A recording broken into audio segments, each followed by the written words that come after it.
tiesiog pradėk. Mano vardas Adelė. Kas čia buvo? Mano vardas Donata.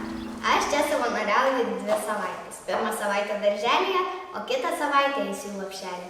Man labai patinka vaikai, nes jie suteikia labai daug meilės ir aš jas tiesiog dieviu.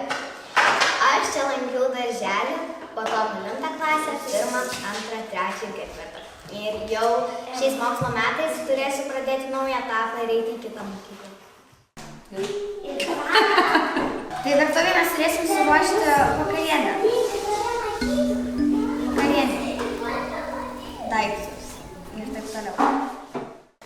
Aš dabar savanoriauju lopšelį.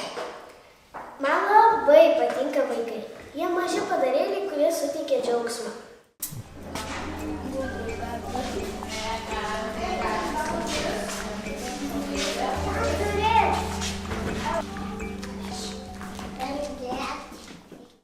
Čia padėkliukai padėsim ant stalų.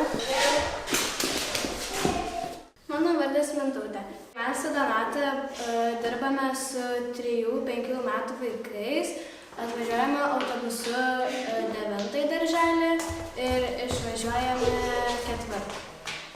Tai aš 9 ryto atvažiuoju į lopšelį. Mes su vaikais atsisėdam prie kilimėlio, skaitome knygas, dainuojame.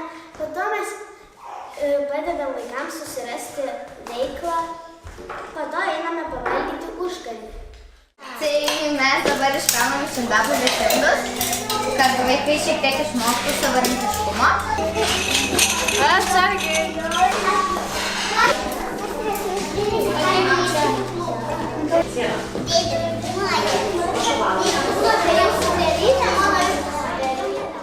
Man čia yra labai naudinga, nes dažniausiai, kai pasilieku namuose, tai dažniausiai ką ir kiti vaikai veikia, tai žiūri televizorių, skrolina ir taip toliau, o čia pabūnu su mažais vaikais.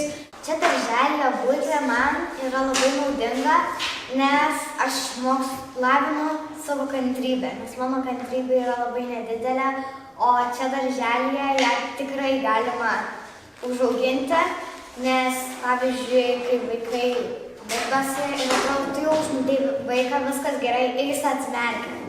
Tai taip kantrybė ir augina. Ir šiaip tai yra naudinga man dėl to, kad nebūnu visą laiką namuose, nieko neveikiu, o čia ir yra ir veiklos, ir pabūname lauke, ir kaip atlygį gauname pietus.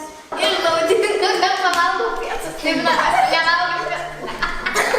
Mes jau pasiruošėm valgyti, tad sakom sau skanaus ir jeigu jūs valgot, skanaus ir jums.